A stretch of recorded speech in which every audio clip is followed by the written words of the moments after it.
Welcome, everybody, to week 2 of the NFL Presidential Address. This is part 3.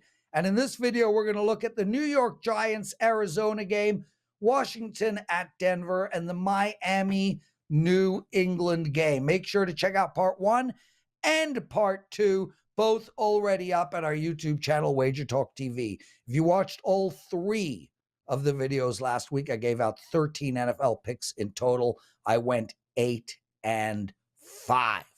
Okay, guys, let's get straight to it. Our first game of the New York Giants, -4 versus Arizona, a total here of 39.5. And the interesting thing about the Washington-Arizona game is I think we might have seen Arizona play the best game they're going to play all year, and they still lost.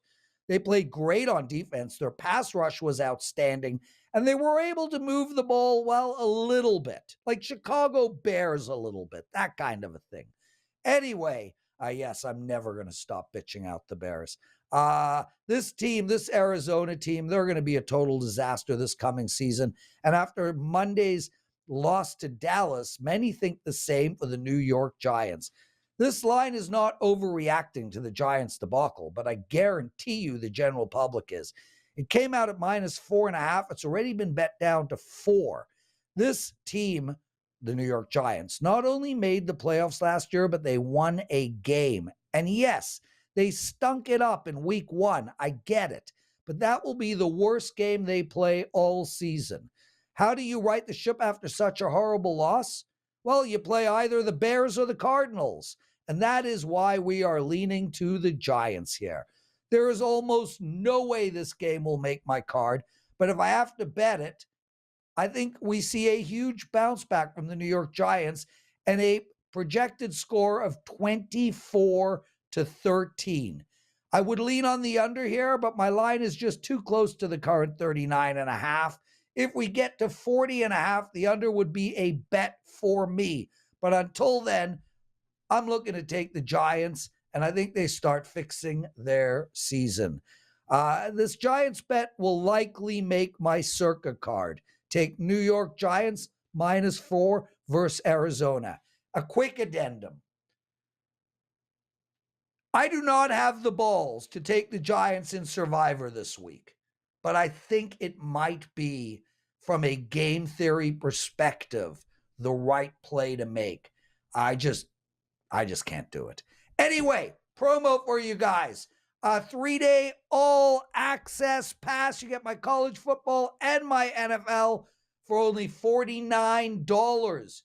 Use the promo code PREZ3. That is PREZ 3.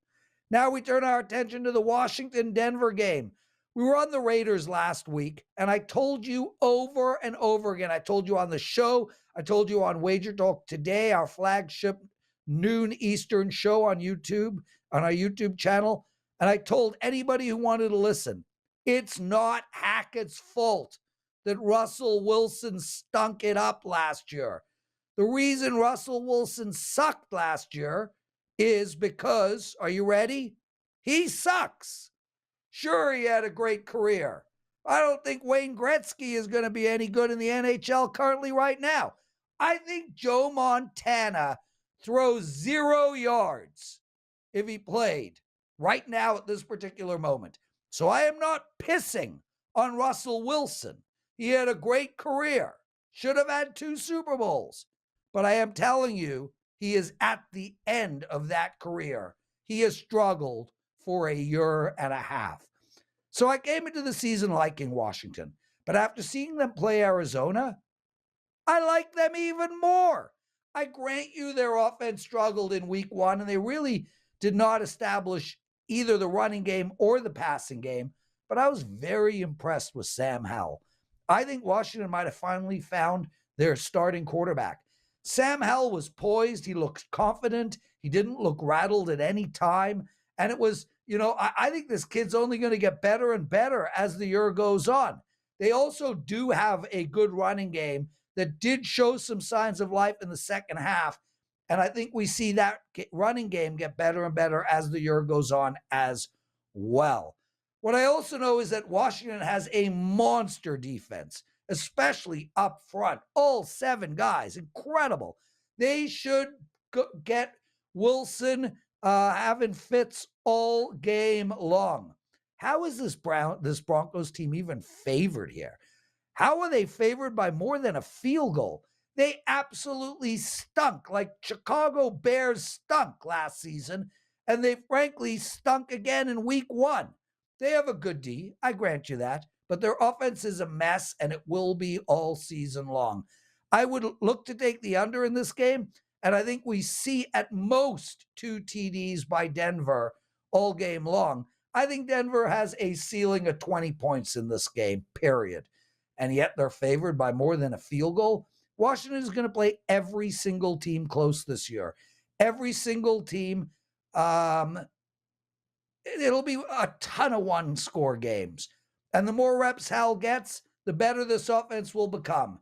Washington is the play here. It will make my circa card, and I would not be surprised if they win this game outright. Take Washington plus 3.5 against the Chicago Broncos. Now we move our attention to Miami against New England. Wow. How about Tua? Okay, I was not a fan coming into this season. I did not think much of Miami, and I did not think much of Tua. I, so far, have been proved wrong. With that said, wow, how incredible the Miami offense looked. The Miami defense looked just as bad. The Patriots, they were the tale of 2 halves last week. They sucked crap in the first half, and then they moved the ball up and down the field in the second half. Defensively, they were outstanding, especially in the last 3 quarters of that game, holding Philadelphia to 9 points. The most interesting stat of this Pats game was Jones threw the ball 54 times. Yes, 54 times. And yes, they were playing from behind, I grant you, but that is still an amazing number. Also, they really could not establish the run at all against Philadelphia last week. Will be interesting to see how the Pats run in this game, as the Chargers torched Miami on the ground to a tune of 252 yards. Let me say that. The Chargers, the worst run team in the league last year, put up 252 yards on Miami. The Dolphins D stunk it up last week. LA put up 433 yards of total offense. They couldn't be stopped. Here's what we know. This Miami team can score all day long, but they can also be scored on. This Pats team will likely come out running the ball to take advantage of Miami's bad run D, but that'll set up some long bombs, and we saw that Miami is susceptible to that as well. Furthermore, Miami struggled to run the ball against a D, the Chargers, that couldn't stop the run last year at all. And they're likely going to do worse on the ground this week, forcing the ball to be thrown. If I had to bet the side here, I would take Miami. They are a better team, but I don't have to bet the side, and we will instead look at over the total. Anytime this Miami team has a total of 50 or less, I will look to bet them over. It is now at 47. I know this Pats team will play to the under, but they won't be able to stop Miami, and we know they can come back and score themselves. Take Miami and New England over the total of 47. Guys, remember, please, we do the NFL Presidential Address in 3 different shows, part 1, part 2,